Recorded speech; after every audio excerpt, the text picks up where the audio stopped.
Good afternoon, everybody. We're going to go ahead and get started. This is the Building, Zoning, and Economic Development Committee meeting. Today is Wednesday, October 9th, 2024. Clerk, could you please call the meeting, or call the roll? Chairperson Patty Smith. Here. Vice Chair Shweta Bain. Here. Alderman Carl Franco. Here. Alderman Mike Seville. Here. Alderman Bill Donnell. Here. 5 present. Thank you. Our first order of business is to approve the minutes from our last meeting, 24-0728, approval Second. of the minutes from the Building, Zoning, and Economic Development Committee meeting held on September 25th, 2024. It has been motioned by Alderwoman Bates, second by Alderman Seville. All in favor? Aye. Any opposed? Clerk, do we have anyone here for public comment? Yes, we do. Could you please read the rules for public comment?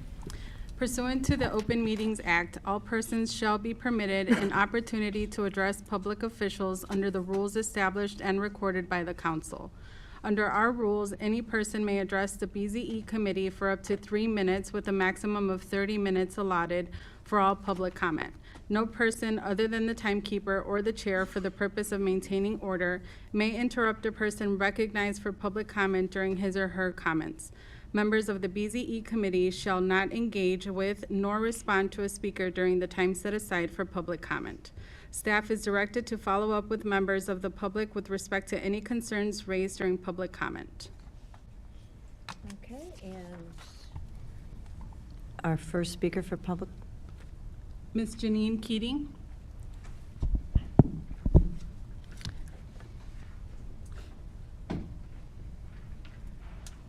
Hi, Ms. Keating, do you want to pull that mic a little down, a little closer to you would be great. And you have 3 minutes beginning now. Thank you. This is regarding your items 24-07 and 08 and 24-0709. My name is Janine Keating. I'm a 21-year resident of Oakhurst North Riverstone subdivision, and our property backs up to Old Yellow Road. With this new development, our neighborhood has several concerns. One is safety, proximity of traffic along Old Yellow Road to several of the property owners' homes, volume of traffic along Old Yellow Road. It is not just the cars for potential residents, it's delivery trucks, visitors, school bus traffic, others I might not have mentioned. I'm sure there's going to be an increase. Speed along traffic along Old Yellow Road. Ingress and egress is a huge concern to us from Old Eola Road and Waterstone onto New Eola Road. The turn left there is very concerning. I don't know if any of you have ever been to that subdivision and tried to turn out left. And with an increase in traffic, we foresee some major issues. Route 88 is to the left, high school is to the left, middle school is to the left, shopping, train station, and banking. All those you can get to you have to turn left.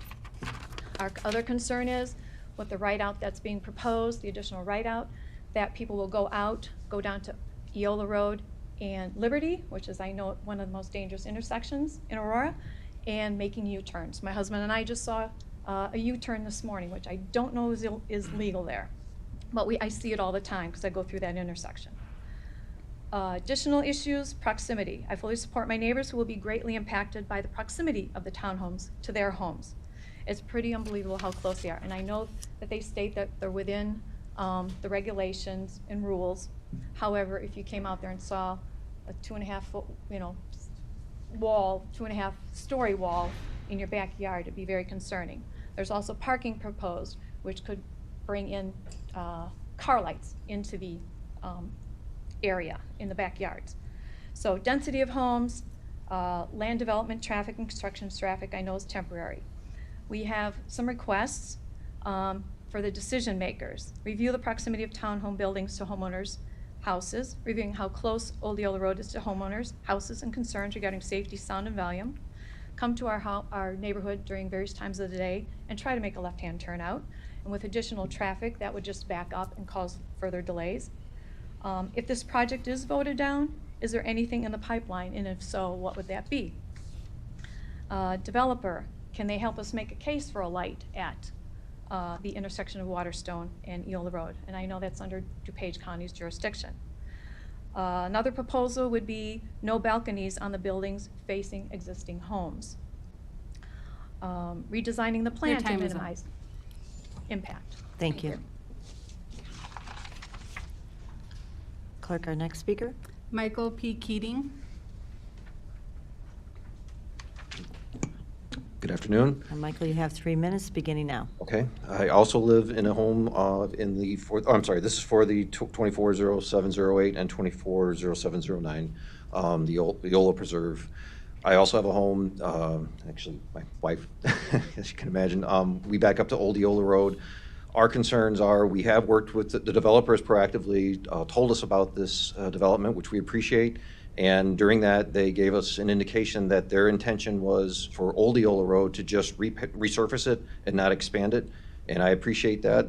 My concern is, are there other folks or other organizations that, based on the amount of traffic that they'll be increasing, would actually force us to expand? Be that the County of DuPage, Aurora, the City of Aurora, fire, emergency services, whatever.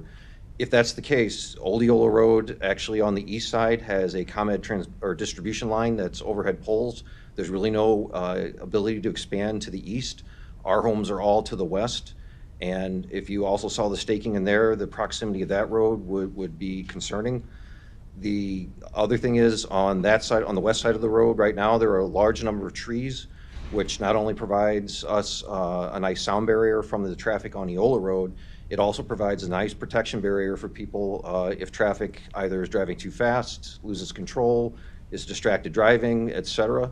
And if they expand the road to where where it's marked right now, we're concerned that we'd have to take a lot of those trees down. So our other request would be, if any other entity requires the road to be expanded as a part of this development, we would like to have some other type of barrier to help protect us against traffic, against noise, and against other inconveniences. Other than that, I will reiterate for the rest of our neighborhood, the proximity of the homes to some of the other folks in our neighborhood is concerning, and the increase in traffic and the ability to make a left onto Eola, as you probably all know, is already dangerous enough. We chose to live that way, but we didn't choose to add this number of other people to share this danger with us. So we'd just like to take that into consideration as well. Do you have any questions for me? We're not permitted to ask you questions. Okay, Thank you, then, sir. Thank you very much. Clerk, our next speaker. Mr. Dan Peterson.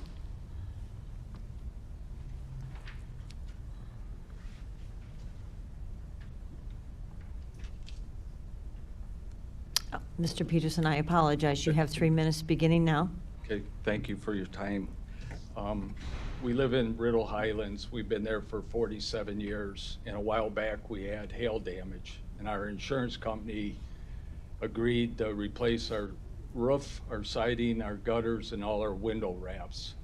With it being in a historical district, when I met with them, they said we cannot replace the siding and put aluminum siding back up. And they gave us 3 options. One is to leave the siding up that is damaged, patch and paint the siding up, or if we take the old siding off, we have to restore the wood siding underneath. The wood siding underneath was peeling, and will be a lot of repairs to it, and then it'll be a maintenance issue for us in the future. What we're asking to do is that we could put a hardy board product up, which the city has allowed in other homes in the historical district.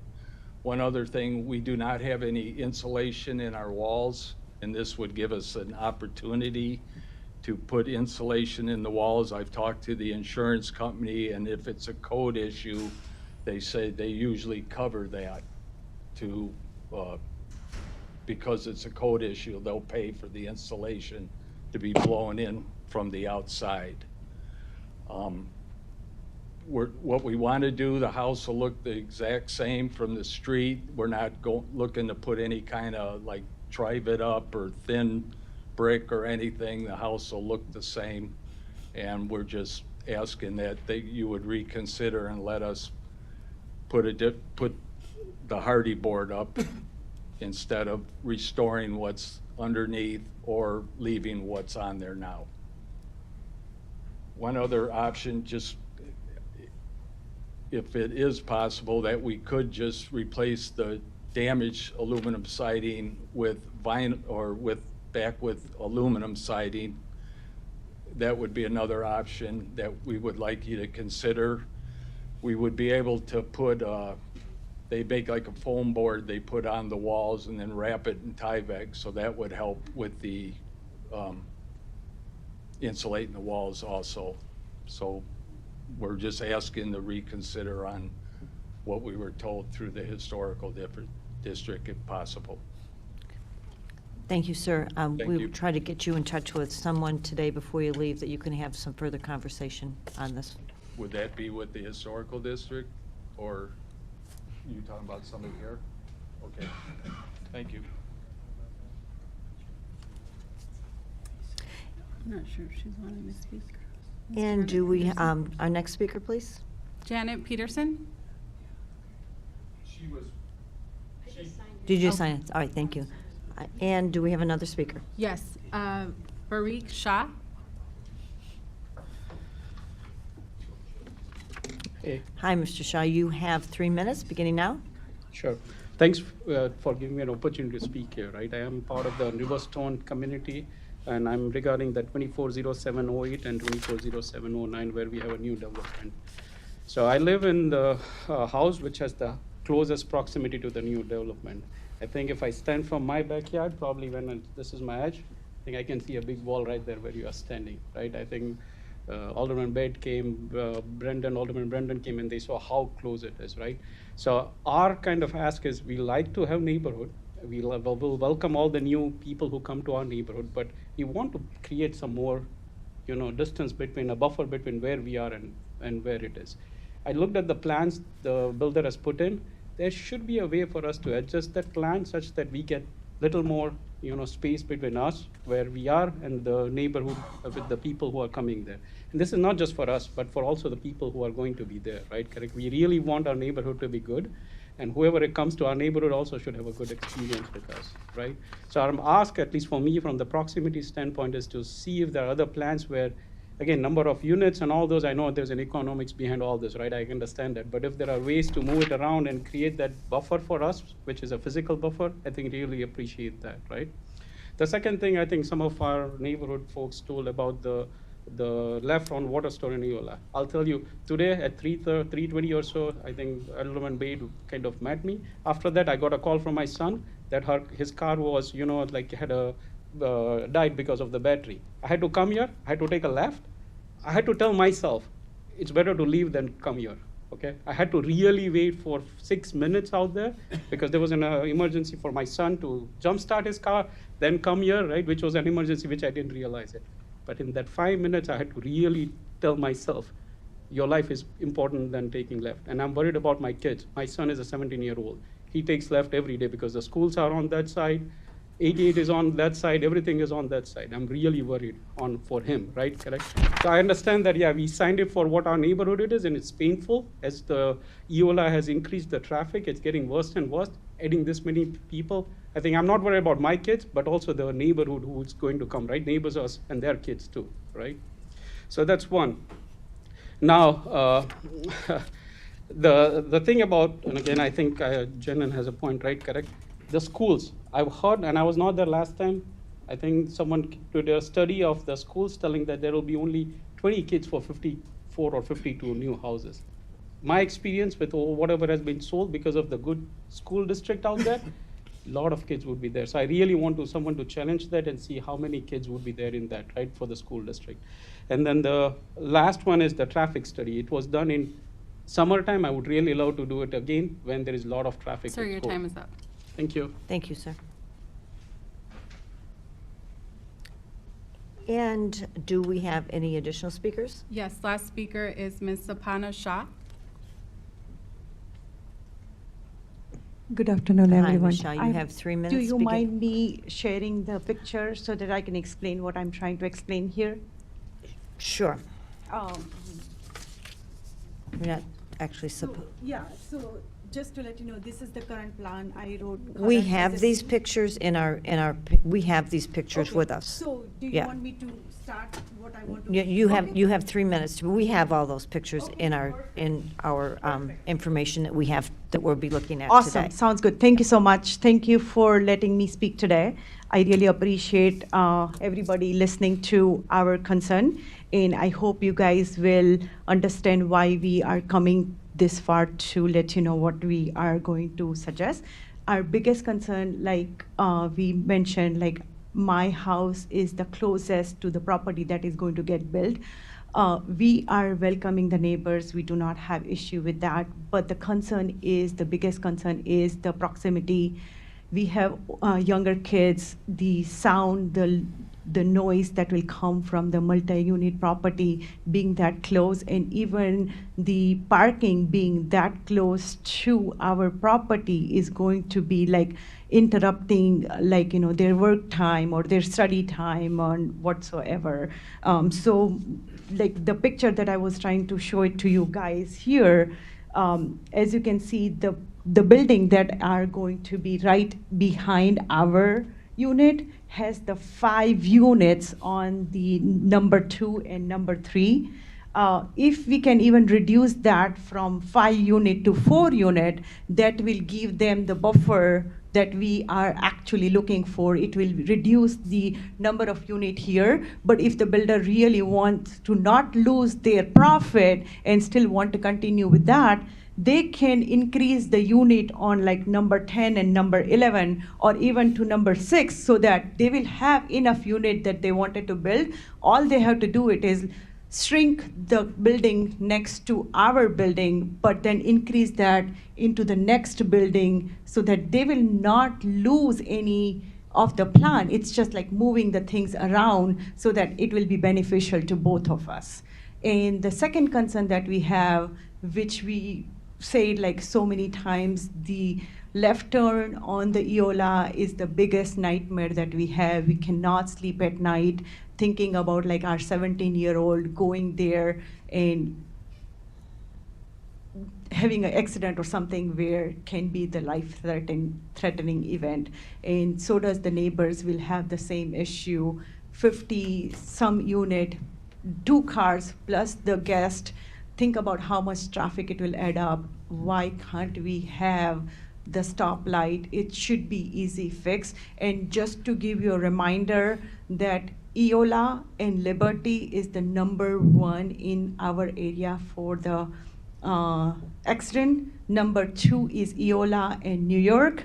Number 3 is Eola and Indian Trail, which is the 3 intersection you cannot avoid if you want to come to my neighborhood, and that all 3 are top 3 of the cause for the traffic accident in Ma'am, the your time is neighborhood. up. Thank you so much Thank for you. your time. Thanks. Thank you.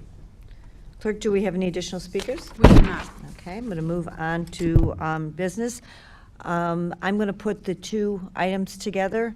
Item number 24-0708, an ordinance establishing a conditional use plan development approving the Eola Preserve Plan description and amending Chapter 49 of the Code of Ordinance, City of Aurora, by modifying the zoning map attached thereto to an underlining zoning of R4A to OS1 for the property located at 620 North Eola Road.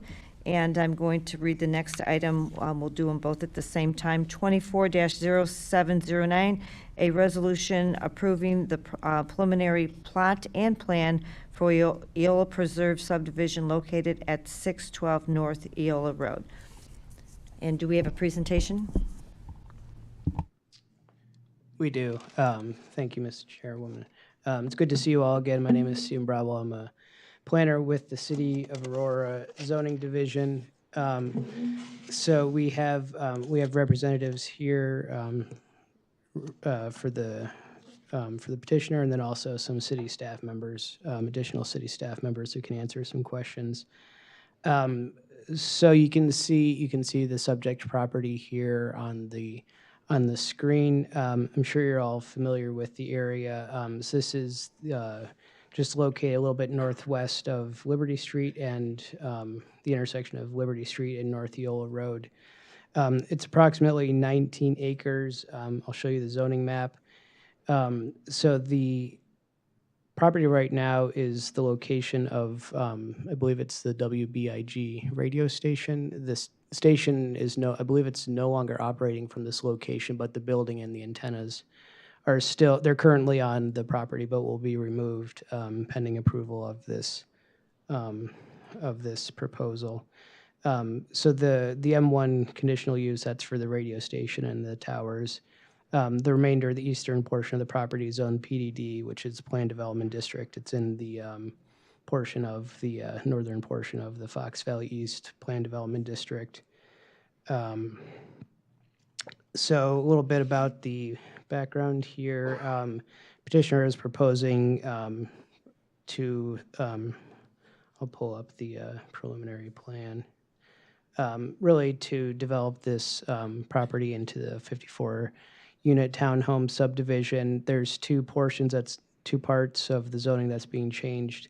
You can see parcel A, which is where the townhomes are. It's being changed to the R4A with some changes to the bulk restrictions, mostly for the bulk restrictions, the parking, and then that's mostly it. And then parcel B is being changed to the OS1, which is the open space. You can see extends all the way up here where it's blank. So that's just going to be wetlands and detention. So the OS1 parcel B, that is not being developed. It's not going to be able to be developed. It's just going to remain as the open space. So a little bit about the townhomes. So there's 13 building pads with the 54 townhome units.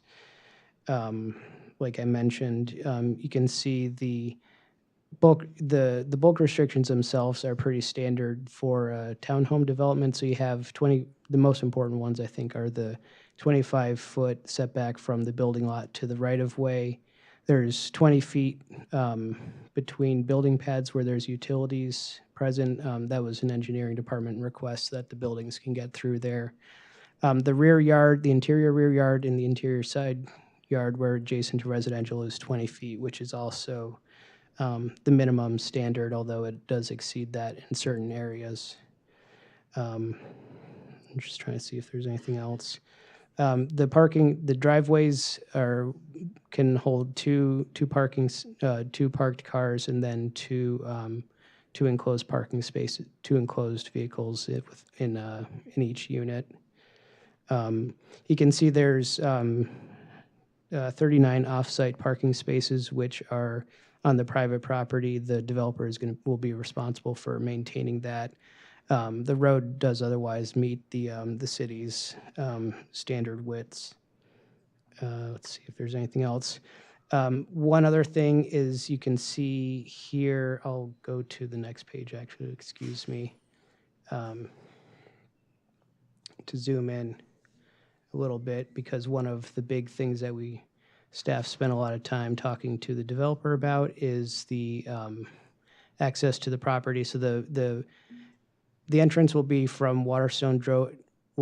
This is Old Yellow Road here on the east, and then residents will come in through Waterstone Drive and then come down Old Yellow Road to really enter the subdivision. And then they have two options to exit. The first is a right turn lane coming out, and then the developer is working with DuPage County to add this left turn lane coming out of the subdivision onto Yellow Road, which we do have the traffic engineers here, and he can, I think, speak more to that, but that will reduce some of the backup and waiting time for people turning left and right previously out of the subdivision as it exists. And then there's also this right turn lane for people exiting the subdivision coming out onto Yellow Road. And you can see there's this little triangle piece that will really just make sure that it's mostly for residents leaving the subdivision. So I think that's it. Usually we have minutes from the Planning Commission, but Sharon in our office, she transcribes the minutes. She's been out sick, so she unfortunately didn't have enough time to finish that for you. But if there's any other questions, we already addressed it, Planning Commission. They did vote to approve it, yes. And what was the vote? Do you remember, Ed? It was,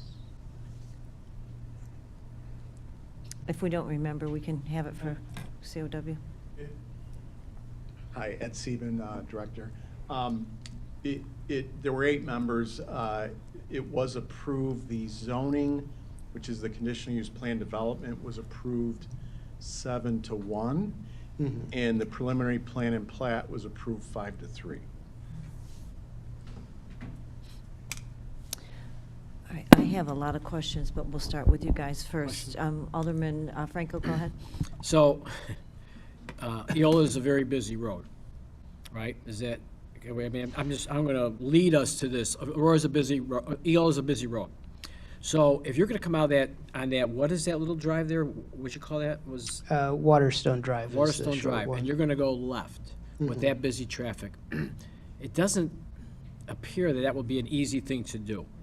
So has there been consideration of putting a light there?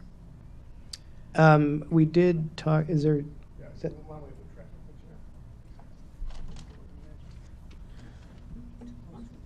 No? Kevin Anderson, City Traffic Engineer. The signals would not be warranted for the manual uniform traffic control devices. Roughly the traffic with the entire site, the existing and proposed, is a little less than half of the traffic that would be required for DuPage County to sign off on the installation of traffic signals. So what you're saying is because of the amount of people in that subdivision, that's half of really what it would take for them to get out of there to have a light. If there was double the amount of people there, I'm just trying to paraphrase now, then roughly. you would probably would at least warrant the potential light there. But because of the amount of people coming out, it does not. Is that what Right. we're saying? Yeah, it's a volume-based warrant. They just look Right. for Because, minimum you know, volume. I can't comment exactly, I don't live over there, but I live near Orchard Road. And if you were trying to make a left turn on the Orchard Road for something like this, you'd either have to wait a long time or it'd be kind of dicey getting out of there like that, so. And I don't know about the number of accidents in all these places. There's always a reason why we have accidents, but it doesn't seem like that would be going forward to make it more safe. So that's my observation, real quick on that, without doing a lot of research now. I just wanted to find out about that, because obviously a light would be better, but, you know, the metrics are the metrics, so I just kind of wonder how that would work out. And one thing I'd like to clarify, and that would be traffic, if you took out the proposed right out, so that traffic would need to be going through that intersection for it to be roughly half, otherwise, Okay, the volume at that, what would be the signalized intersection would be even less than half, Okay. so. all right. So that's just to give you a sense of the order of how far off the traffic Sure, is, okay. unfortunately, for Right, being able okay. to make that left All right, turn. all right, thank you. That's my only question right now. Alderman Seville. As a follow-up to these questions, I'm sorry? That's what I'm asking. Very good.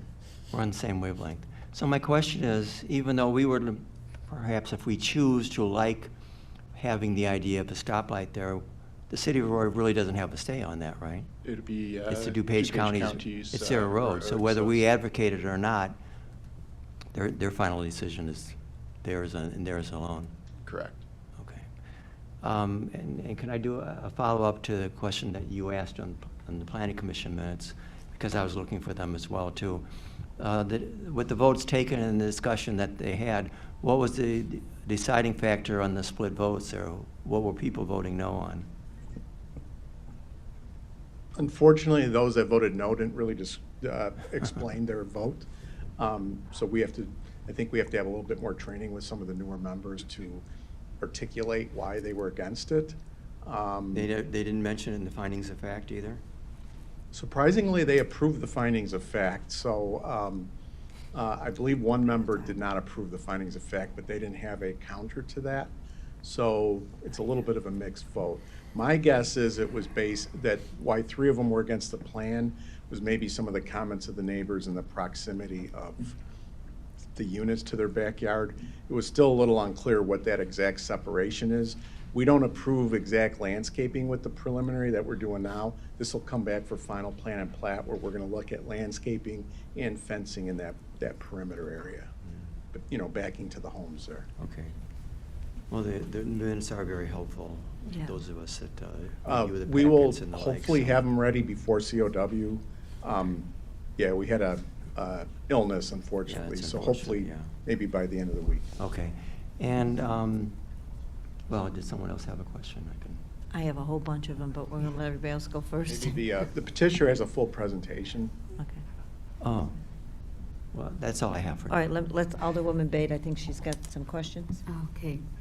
I want to start with the traffic question. I have other questions too, but I understand the traffic light, you consider number of people before putting a traffic light, but it does seem to be a very dangerous intersection because there is a bridge right next to the subdivision on Eola. So making a left turn is a nightmare, really. And even coming into the subdivision, currently there are 19 homes. That's what I understood from the residents I met earlier. But there will be 54 new homes and school buses and maybe emergency vehicles and construction vehicles. So going in and out will be really, I don't know how the residents might be taking care of that, that amount of traffic, and how will they exit and enter the subdivision. The other concern I had was you mentioned that there will be another exit which will be right only on Eola. So it doesn't take care of the left side traffic because there is a intersection on Eola that, like there's grass on Eola that you can't make left. Yeah, there's But one is it spot. possible to add another left turn? And if the petitioners can work with county, if there can be another left turn coming out of subdivision, so that might reduce some traffic going left I don't think on there'd Eola. be a feasible location for that. You have to have tapers to develop the left turn lane. The turn lane needs to be long enough, well, I'm sorry, it's, generally you need to have distance, certain distance between entrances. So yeah, if you have if you want another left out, you're building another intersection. So you have to have, should have turn lanes for that. So I don't have like all the rules in front of me, but yeah, generally, I don't think there's enough frontage to put in like a second full access or anything like that. So, Okay, and can can the petitioners work with the county for the light at the entrance? I understand the number of people are less going to this subdivision, but it is actually really dangerous to make a left or exit from this subdivision currently. So I out agree. of 19 homes and 54 homes being added, that will be a strong concern, and we don't want any fatalities. it's gonna, Alderwoman Bate, accidents. but I also think you have the issue how close it is to Liberty's Light. That's a very, very close light on light.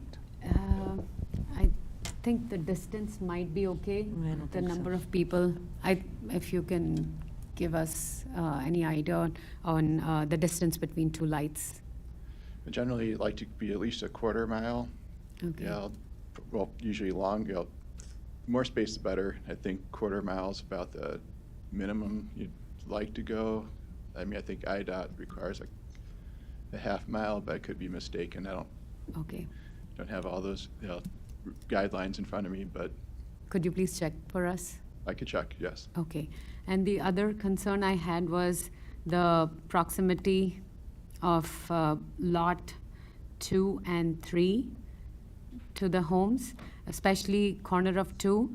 If there is a possibility of moving those 2 corner homes to another building, I'm not sure, but I did go there and it did look very close to the current homes. So I don't know who can answer that.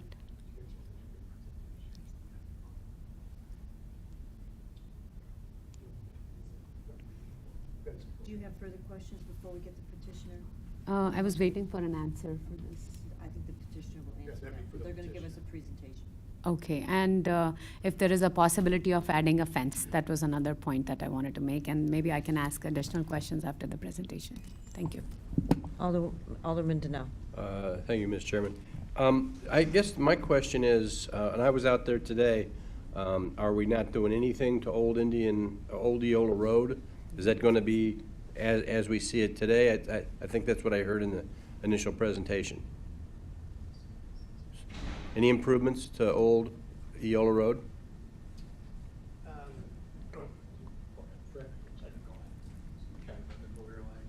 They're going to resurface it, is what he said. I didn't evaluate that street. I believe it's basically being the same footprint, just. All right. Hi, Brian Wachowski, Engineering Department. I'm not the review engineer. Tim Dussel is the review engineer. This is not finalized for engineering yet. They're still working out a little bit of the geometrics at the right turn lane out onto Eola Road. But Old Eola Road will be resurfaced as a part of this. And the Waterstone intersection currently is like a shared, one lane shared left turn and right turn out. So it's going to be two separate lanes at that intersection now. So there could be stacking for the left turn lane while people are making a right out. Previously, people who wanted to turn right would have to wait for the cars that are turning left to get out of the way. And so that is going to be helped a little bit by this.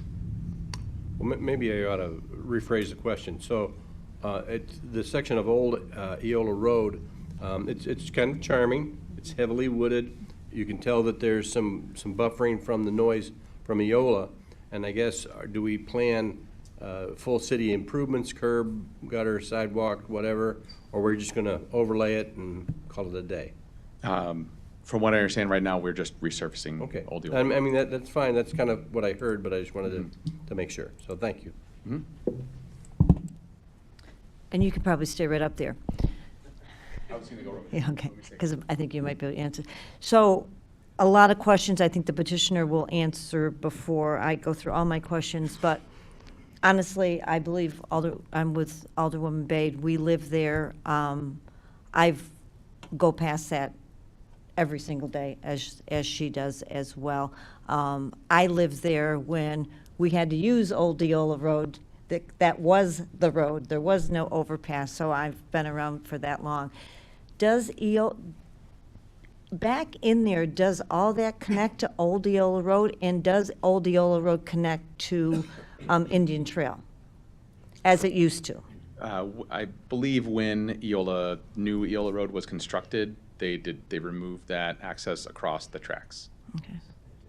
So there's a turnaround circle at the north end of Old Eola Road where there's like I forget what it's like a propane tank, something like that. Yeah, propane tank company that operates up there.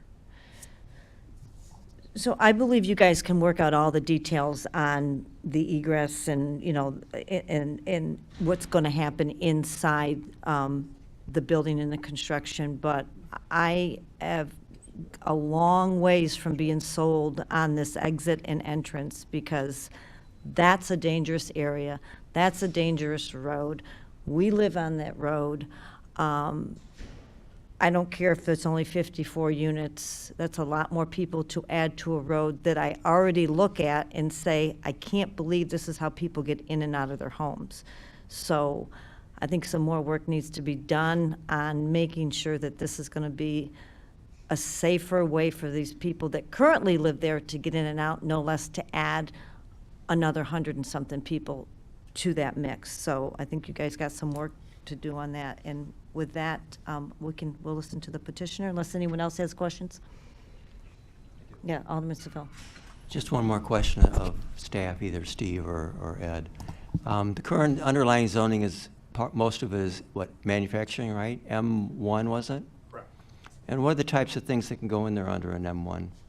M1 is our light manufacturing district, so it's more intense than ORI even. So what you see along the tollway is mostly ORI. It'd be much more intense than that. You can have outside storage, truck terminals, things like that.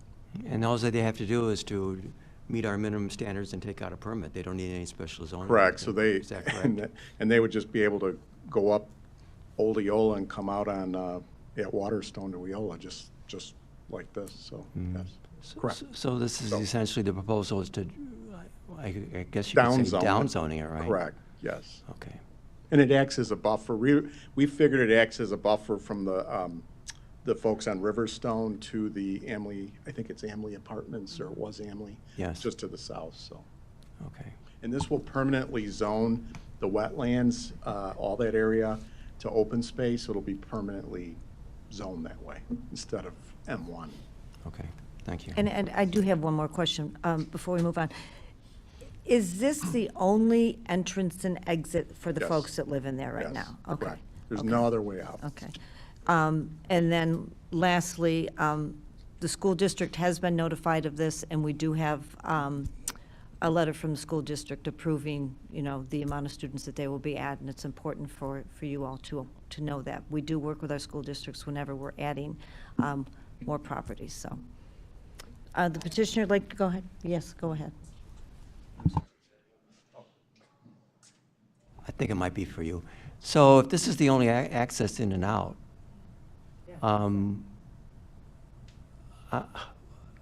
it's hard, we don't have any ability to say no if somebody wants to develop, just to rezone it and develop it in a manner that Well, like they you were- said, they it's were zoned requesting. M1. I know. The question is M1 versus townhomes. Yeah, jeez. Okay. All right, thank you. Would the petitioner like to come up and give us a presentation? Thank you. Good afternoon. My name is Caitlin Chuck from the law firm Rosanova and Whitaker on behalf of the petitioner Bridge Street Properties. So with me today, I have John McHale of Bridge Street Properties. I have Fabian Fondries and Matt Brawley of Pulte Homes, Mike May, our civil engineer, and Dan Brinkman, our traffic engineer. Bridge Street Properties is the contract purchaser of the property that we're discussing, and Pulte will be ultimately developing the homes. Little bit of background on Pulte. Pulte was founded in 1950 and has built almost 750,000 homes throughout the U.S. as the nation's third largest home builder. Here's a list of Pulte's Chicagoland locations, which include nearby suburbs like Naperville, Bolingbrook, and Plainfield. Pulte has had thousands of interested customers in all of their communities that recently opened for sales, and as I'm sure you're aware, Pulte has been under construction here in Aurora for a few subdivisions. So there's not always an opportunity for us to come back after a project has been approved and developed to talk about how things are going. So first, we have Lincoln Prairie by Del Webb, which is a 545-unit age-restricted community south of Wolf's Crossing Road, east of Eola. Pulte has experienced an overwhelming success with this project, with an average sales price around $500,000 and $760,000, depending on the series of homes selected. Lincoln Crossing is located just north of Lincoln Prairie and consists of 162 single-family homes. We're seeing an average sales price closing between $600,000 and $670,000 here. Pulte is also the home builder of Meadow Ridge. So Meadow Ridge is an 80-unit townhome community located south of 75th Street, just west of Route 59, with an average sales price in the low 500s. So this has been yet another home run here in Aurora. Pulte is very honored to provide diverse housing options to meet the needs of all types of residents here in Aurora. So that's whether it's a move-up buyer, first-time home buyer, or an empty nester. Pulte really does have a home for everyone. The project this afternoon provides Pulte with yet another opportunity to carry forth their success in town and provide the same quality that you've all grown accustomed to in their other communities here. So as Steve mentioned, the property is approximately 22 acres west of Eola, north of Liberty. Currently the home to the WBIG radio station, and it has been since the 1970s. The building is outdated. They've moved out of this building, and it is no longer viable. So always nice to start with a little bit of history for context. Here's the property in 1978. As you can see, the radio station is the only development and is otherwise surrounded by the agricultural fields and wetlands. By 1998, we begin seeing some development south and west of the property. So we have the Aventine at Oakhurst Apartments south, and then the Oakhurst North townhomes to the west. By 2006, the single-family subdivision just northeast of the property developed, leaving the subject property the only property that was not developed for residential use, but is otherwise still sandwiched by all these other residential uses. Turning to the city's zoning map, as we were just discussing, the immediately adjacent properties are all zoned PDD, so it's that planned development district, but they're reserved for residential uses. The subject property is zoned M1 Limited Manufacturing District today and very much does not correspond to the surrounding land uses. And in fact, as we were just discussing, some of the permitted uses in the M1 district that the property could be used for today by right includes, but is not limited to, warehouses, distribution centers, recycling centers, towing services, and so on. At the Plan Commission meeting, it came up as to what the setbacks were in the M1 district when abutting residential, and it's only 25 feet. So these are much more intense uses of the property, which again are permitted by right and could build up to 25 feet of the property line. With that in mind, we're seeking approval to rezone the property to R4A and OS1 as delineated on this plan. The R4A would permit the development of a townhome community, and OS1 would reserve the remaining property area for open space and preservation of the wetlands on site. As seen here, the petitioner's site plan provides a logical transition from those high-density apartments south of the property to the single-family homes just northeast of the property.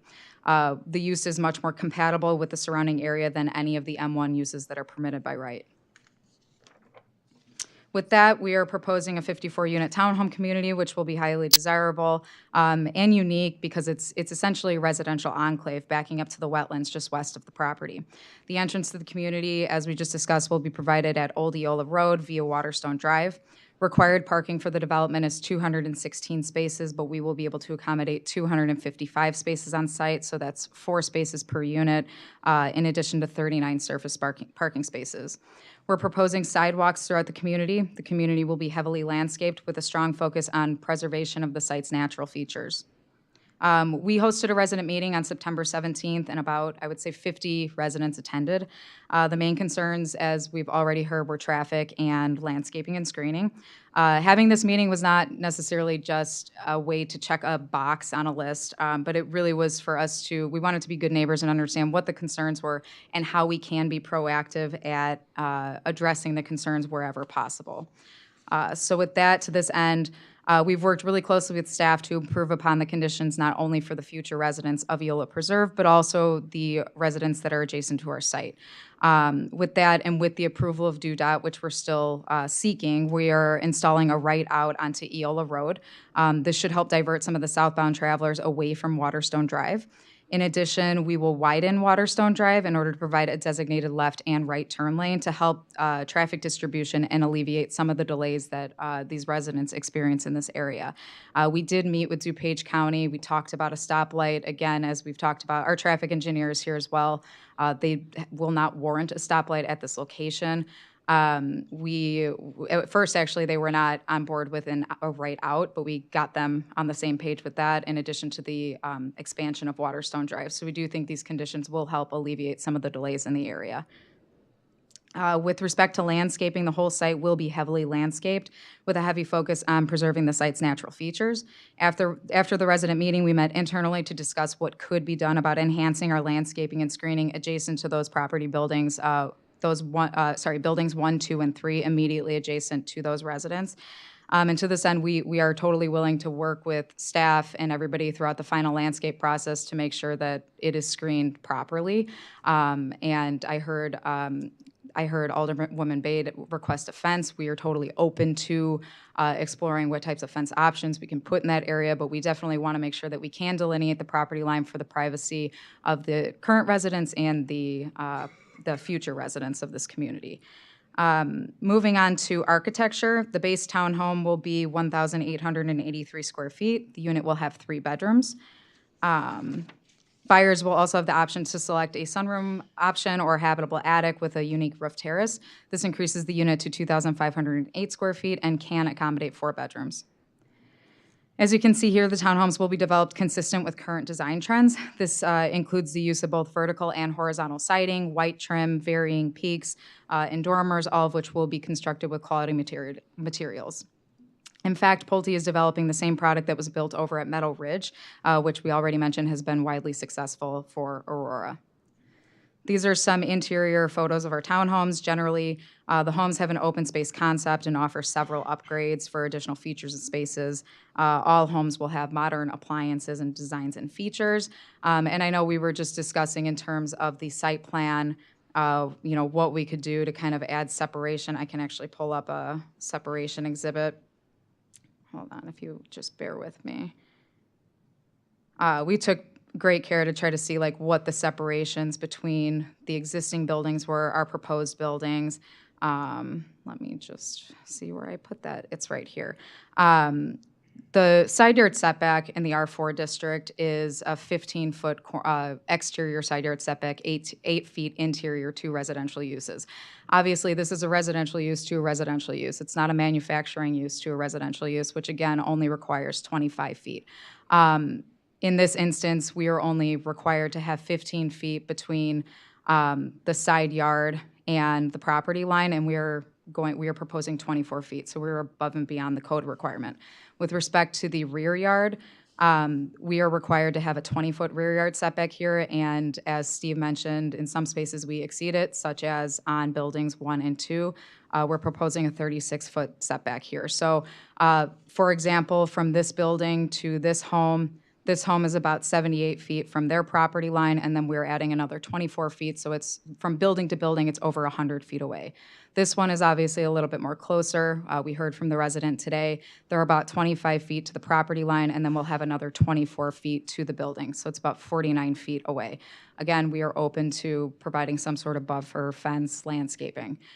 Here we have a 30-foot setback and another 36 to the building, so that's a 66-foot distance, and then here is 38 feet, and then another 36-foot separation, so we have a 74-foot distance from building to building. So we are maintaining pretty significant distances. Again, we want to work with everybody. In terms of reconfiguring our plan, we've worked with staff on several iterations of our plan since the time we submitted until today. We've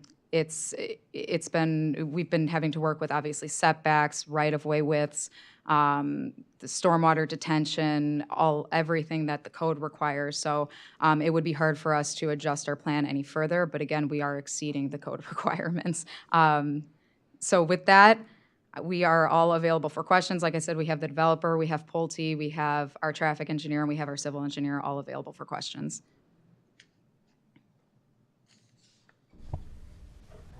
Alderman Donnell. I think I have what is probably an obvious question. The radio station will be demolished and the antennas will be removed? Correct. Thank you. Alderman Seville. With the concerns that were alleviated, that were verbalized earlier in the public comment, are you concerned with the traffic? We have our traffic engineer. Generally speaking, the number of townhomes that are being proposed, we are only expecting, let me pull up the traffic slide. We're only expecting 30 trips in the morning during peak hours generated from this community and 15 in the peak hours in the evening. So, I mean, on a road that sees almost 2,200 cars during peak hours, it's really a minimal impact to an already very busy road, which we understand is busy. I will let Dan chime in. He's the professional in this matter. Sure. Yeah, it's really, I think, unique, too, that we only have one major access point into a development. There's usually more than one. And so yeah, I welcome the opportunity for you to talk and discuss a little bit about it. Yeah, and before, I just want to thank you for that nice presentation, but today is the first time we're going through all this together, and we do have some concerns. So if we do still have the opportunity to ask for changes. So Sure. I understand you said that you kind of. No, I meant in terms of like shifting the whole plan and like in terms of where we're at today, it would be hard to shift it today. Of course, we're open to your feedback, and that's what we're here for. So I apologize for that. Thank you. I kind of took that wrong, so I'm thank you. sorry. Yeah, as Caitlin indicated, I'm sorry, I guess Dan Brinkman with Gilwell Hamilton Associates. As Caitlin indicated, based on published information, Institute of Transportation Engineers data, we expect a townhome community of 54 units to generate 30 trips leaving the site in the morning and 15 in the evening. So it's about 40 trips in and out combined during both peak hours. Making a left turn is difficult. There's no sugarcoating that. There's no getting around it. What we do to try to alleviate that is we look not at what goes on today, but our analysis is based on almost 10 years into the future. We take a look, we get information from Chicago Metropolitan Agency for Planning for how much growth they expect along Eola Road, and we use that and we project traffic out beyond that. So I think we figured a 3-year build out and then an additional 6 years, so all our analysis is based on 2033. in terms of what the impacts and what the delays would be. That's what the county and the state require. Alderman Franco. So I don't even know if this is possible. I'm just looking at I know. ways to get in and out. Is there any talk of, there's a Pontiac Court that looks like it goes right up to Old Eola Road as you come through the subdivision to around the, is there any way to connect that? Now you have other ways to get in and out, if you can see that? I mean, right, so I'm just, you know, I used to do this for a living, not that kind of traffic, but traffic about getting in and out. And obviously, the more ways you could do that would be better for everybody, giving them options. I didn't know if that was connectable or what the process would be. You see what I'm talking about there, right? They're private drives. That's all private drives. Oh, Those it are all- is? Those are all private roads. They're And not city-owned early on in the- roads, huh? Early on in the discussions with staff, we reached out to the apartment complex to see if we could even just have an emergency access through Right. their community, and it was a no. Wow, okay. Thank you, that's all I have. Alderwoman Baden. You mentioned the property closest is 25 feet, and then there will be 24 feet further buffer before the first home? Yes. Because our understanding was it's at 25 feet, we'll see the home. Hold on, let me find that. So yes, the closest home is from building to property line is 25 feet. And this was, we measured it on the GIS, and I had my engineers confirm that distance. And then from the property line to the side of the townhomes is roughly 24 feet. So the stick we saw earlier, Yes. from that 24 feet further will be the first corner home. To the, here, let me actually pull up that picture that I took. It's way at the end, sorry. Here, this one. So Yeah. this is the subject property. This is the adjacent property. This is the stakes that we put out. We had our surveyors come out and put stakes last week just so that we can confirm the boundaries so that everybody's on the same page. So from this boundary line to the back of the home is 25 feet, and then from the boundary line and another 24 feet is the proposed townhome. And that will be all landscaped in between. Yes, we'll have landscaping along the property line. I mean, it's still very preliminary. It's at the preliminary level. We still have to come back and do a final landscape plan, and if there's a fence that is requested, we would have to see how those things work together. Obviously, if a fence goes in, some trees have to come out where a fence would go in near the property line, so. And where would the fence go? It would go somewhere around near the property line. Okay. And then the landscaping inside, whatever is possible after Sure. the fence Yep. will be on this side. Yes. And since this is the first time we are discussing about fence, we wouldn't know the height and what Exactly, kind of, yeah, this is the first time that we're talking about a fence, so we would have to go back and see what is possible in terms of height and the type of fence and so on. But we are certainly open to it, and we would love to finalize that at final landscape. And is there any way to accommodate the last two homes in any of the other buildings from lot 2 and 3? It is Especially lot 2? difficult just because of, like I said, we went through a lot of different iterations of this plan with staff, and we have stormwater management requirements, we have easements, we have required parking, we have guest parking, we have setbacks, bulk regulations, we have all these other things that we're trying to maneuver. We have the right-of-way width, we have all these other code requirements that we're trying to meet or exceed, and as I said, in this instance, we are actually exceeding the code. I know I keep saying that, but we are exceeding the code requirement, and it's the furthest away that we can position those two buildings. And when you had requested for light on Eola, did you request for a traffic study from county? So the county does not provide a traffic study. I will let Dan kind of chime in on that as well. But when we met with them to discuss just the traffic in general, they were not amenable to it because of what drives the need for a traffic light. And with that, again, at first they were not even open to a right out onto Eola, but we got them to agree to that as well. I'm not sure what the requirements are county-wise. So again, we've talked about it, and staff made reference to the manual and uniform traffic control devices, MUTCD. This is the the federal rule for when you may put in a traffic signal. Minimum volume requirement, the easiest one to meet is 100 vehicles in 1 hour. After you take out future vehicles that would be able to make a right turn on red. At build out, when this subdivision should be approved is completely built out, the highest number of vehicles leaving that site in 1 hour is 22. So we're 22% of the way to meeting a warrant, a volume warrant for a traffic signal. The county is not gonna let a traffic signal get put in there. And just the last question I have for now is, open space is a park? There's In no the center. park, no, but we'll be preserving all of this area as open space. All of these wetlands will be preserved and untouched. In the center, it says Oh, open the space. center is, yeah, okay, that is an open space. It's just community HOA area. Okay. Anyone, Alderman Seville? Follow up about the wetlands. So this entire HOA, the owners, or is this a rental community? This will be owners, Owners. So the owners will be maintaining this as an association, the wetlands. correct. And do you have an estimate as to what the cost of maintaining the I don't wetlands are have the going to be estimate. every year? And what their assessment, do you know what their monthly assessments are going to be? I do not. Okay, About 300 per Pulte. 300. And will there be a reserve study for them given to the homeowners so they know what to expect in the future in terms of costs and the like? That will all be worked out, yes, in terms, because we are also going through the wetland delineation with the county, so that would all be transferred for the And association. cities, and a question in city staff, do we have standards on maintaining wetlands in our community as to what they need to do and not do?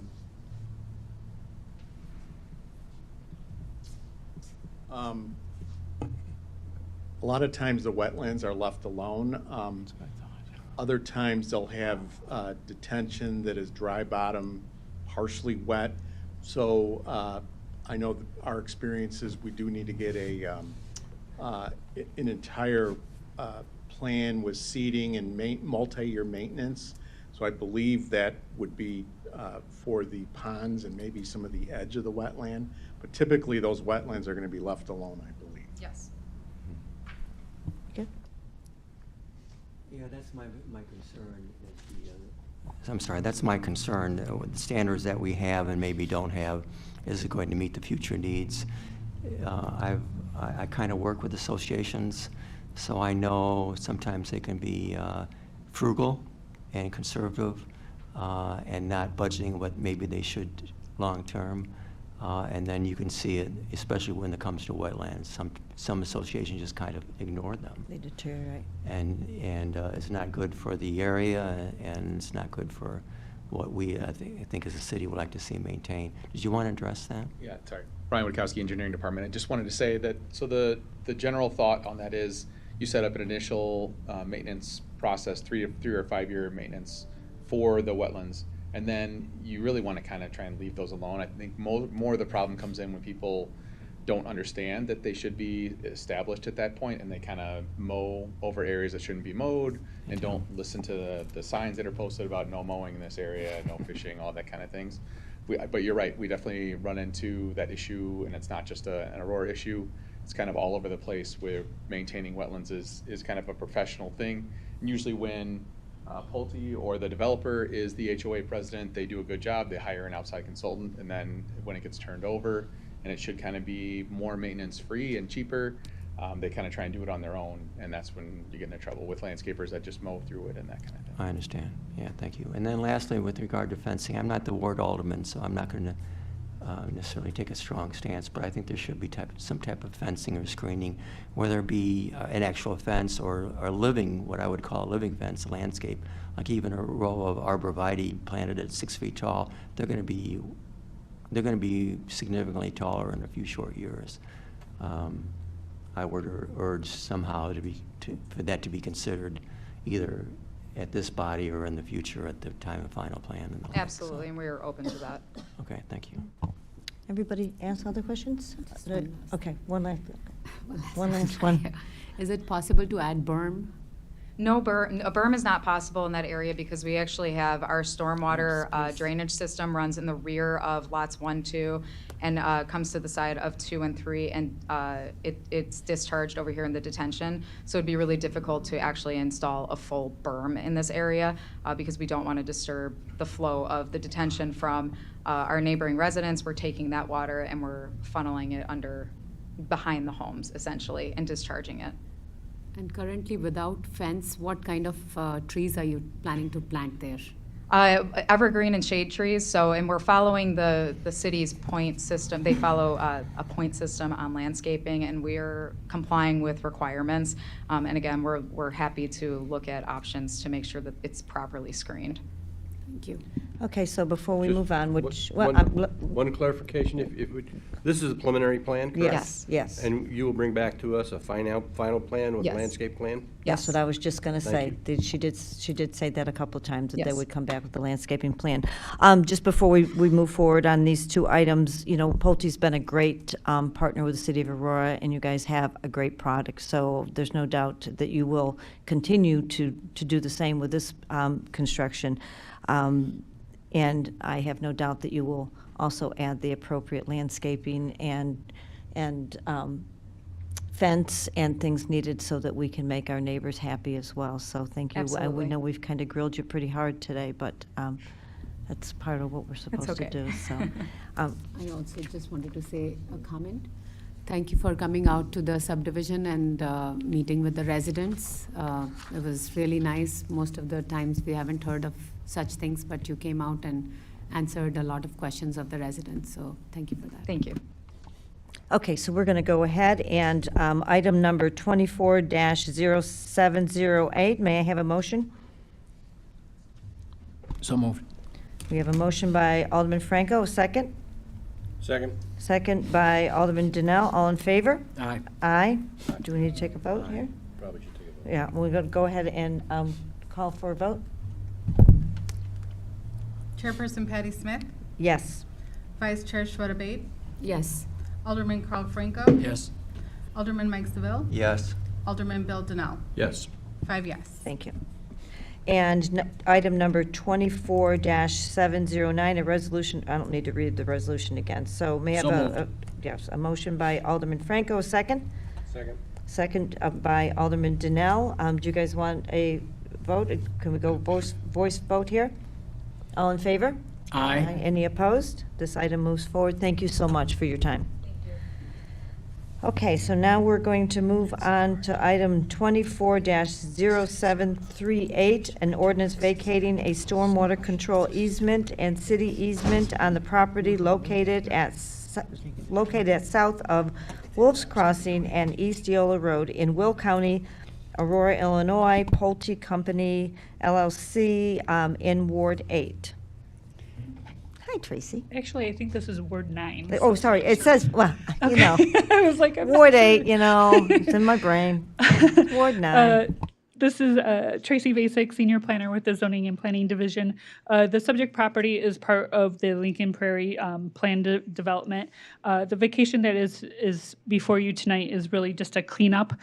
There's several stormwater control easements and city easements that have been recorded on this property, either with previous phases of the subdivision or off-site easements that were needed as the development was kind of occurring.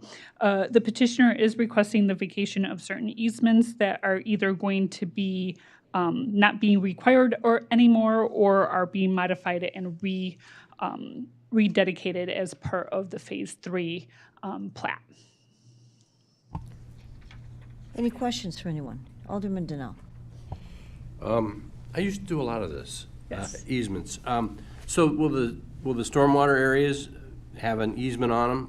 They will. They'll have a new stormwater control easement. What happened was when they started platting Phase 3, they realized that some of the areas were within the actual lots, so they were off-site areas. So when they platted them the first time, they were just not, it wasn't quite right. So they're replatting it with the subdivision, with Phase 3 subdivision, but these are old off-site easements that would be vacated, and then they would replat them. So as the final plats come through, they have that It's already been information. approved. The final plat for Phase 3 has already been approved, so we're getting ready to record it. So we're going to record the vacation and then record the final plat at the same time. So all the stormwater areas and all the piping that leads to that will be in an easement? Will be in an easement, correct. All right. And the city easements that, Those where are usually for utilities you- go will be in place as well? Yeah, they're usually utilities. So again, some of those, they were off-site, so they needed the utilities. Now they're on-site and they're under a city easement, a blanket city easement for that parcel. So it's redundant, so we're trying to clean it all up. Thank you. You're Any welcome. further questions here? I have a motion. I have a motion by Alderman Franco, second by Alderman Donnell. All in favor? Aye. Let's let the record show that Alderman Seville has left the room. Is he coming back? He'll be coming back. He'll be coming back. So we're going to take a voice vote here since we have voice. So go ahead. Chairperson Patty Smith, Yes. Vice Chair Schwartz-Bate, Yes. Alderman Carl Franco. Yes. Alderman Mike Seville, Alderman Bill Donnell. Yes. 4 yes. Thank you. And our last item is item number 24-0704, a resolution approving a version to the final plat of lots 1, 4, and 6 of West Aurora Plaza subdivision located at 1901 through 1989 West Galena Boulevard and establishing lot 10 through 15 of West Aurora Plaza subdivision number 2. Hello, Emma Field, Associate Planner. So the petitioner today, Windmill Hill LLC, is requesting approval of the final plat revision, subdividing a portion of West Aurora Plaza re-subdivision and establishing Lot 9 through Lot 16 of the West Aurora Plaza re-subdivision number 2, which includes a subdivision of approximately 19 acres into 8 new lots. The subject property is currently zoned B2C, which is general retail with a conditional use, and the conditional use is the West Aurora Plaza conditional use plan development. So the petitioner is requesting the approval of the final plat revision, which is subdividing the property from the establishing lots 9 through 16 of this new West Aurora subdivision, re-subdivision number 2. So what we have up here on the screen is the current conditions of the West Aurora Plaza re-subdivision, as you can see where the buildings are right now, and this is how it is currently platted. So a little background on this area. The West Aurora Plaza subdivision unit 1 was established back in 1959. The West Aurora Plaza subdivision unit 2 was then established in 1963. And then in 2018, more recently, it was re-subdivided. So that became the West Aurora Plaza re-subdivision, which you can see in front of you. And then the 2018 re-subdivision was done to create 5 lots that corresponded with the current buildings and parking areas, and created 3 new outlots as well, and created a new plan description. So then the new subdivision is taking lots 1, 4, and 6. Sorry, can you go back? So lots 1, 4, and 6 that you can see here. Lot 1's in the middle, lot 4 is in the southeast corner, and then lot 6 is at the top northeast corner. So we're taking lots 1, 4, and 6, and then we're gonna subdivide those into 8 new lots. So you can bring up the new one, thank you. And the re-subdivision is to connect parking in the lots with the buildings in those lots. So you can see lot 1, 4, and 6 is creating these 8 new lots. Staff has reviewed the final plat resolution petition and sent comments back to petitioner on those submittals. And they do now meet the applicable codes and ordinances. And so, like I said, the plat was re-subdivided from 3 lots into 8 lots, and it will help facilitate the sale of existing parking lots to various retail shops and existing lots. And the project will logically pair the parking field with their associated buildings, as I showed earlier in the aerial, and a cross-access agreement will remain across the shopping center. Do we have any questions? Alderman, I know you put your finger on the button a little bit ago. You ready to go?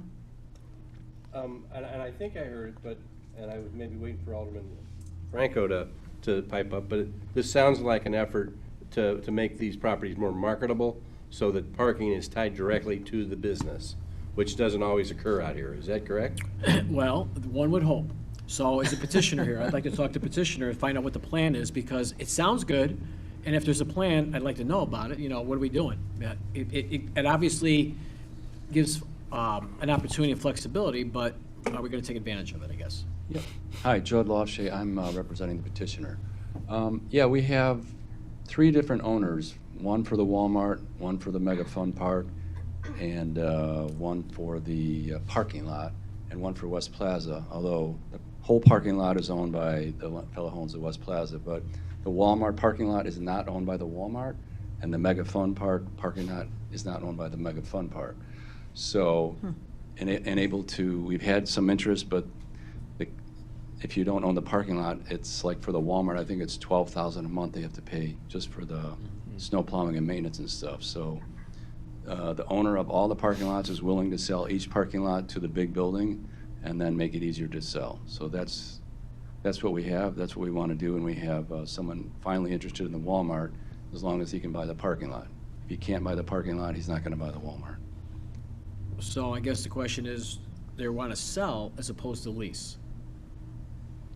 The owner of the parking lot's fine either way, but the people who are going to spend millions on the Walmart and the Mega Fun Park, because they're both for sale, don't want to buy unless they can control the parking. That's it. Any further questions? Alderman Seville. Yeah, I have a follow-up on that, and that was kind of my question too. Back in the old days when we had one owner, Arnie Lease, owned the whole West Plaza, if there was an issue, the city could approach the owner and it would be addressed. Now we're having multiple owners and we're increasing it, making even more multiple owners. I'm just wondering down the road, will we get accountability and will we be able to address the things that are city issues in the future that we don't know about today in a timely manner and that thereby meeting our standards and codes and the like? Yeah, so the cross-access agreement that was already on there is still going to stay within this one as well, the cross-access parking agreement. I think to your point, Windmill Hill, who owns the West Plaza and all the parking lots, has been a pretty good partner. I mean, they've had no issues, no code violations. They're here on site. They have an office on site. In fact, they had to move Alderman Franco out because we had someone rent this space. And the fellows that are interested in buying the Walmart are locals, so I don't think we're going to have any problem with any of them. Well, that's good to hear, and West Plaza has a good reputation, I think, overall. But I know there are larger commercial and business areas with large lots, and some owners don't necessarily maintain them until the city cites them for code violations. Yeah. And that's a problem with economic development and tracking new economic development and having good business activity in our community as well. So that's really why I was bringing it up. Yeah, pretty much right now, even though there's different owners for some of these things, even the outlot or the buildings, pretty much one company does all the landscaping and maintenance. So I don't know if that'll really change because it'll be kind of hard to, have one person do this and that. So we'll see what happens. Any further questions? May I have a motion, please? So moved. Second. I have a motion from Alderman Franco, second from Alderman Seville. All in favor? Aye. Any opposed? Item moves forward. There is no need for a closed Motion to session. adjourn. Second. I have a motion to adjourn from Alderwoman Bade, second by Alderman Franco. All in favor? Aye. This meeting is over at 5:21.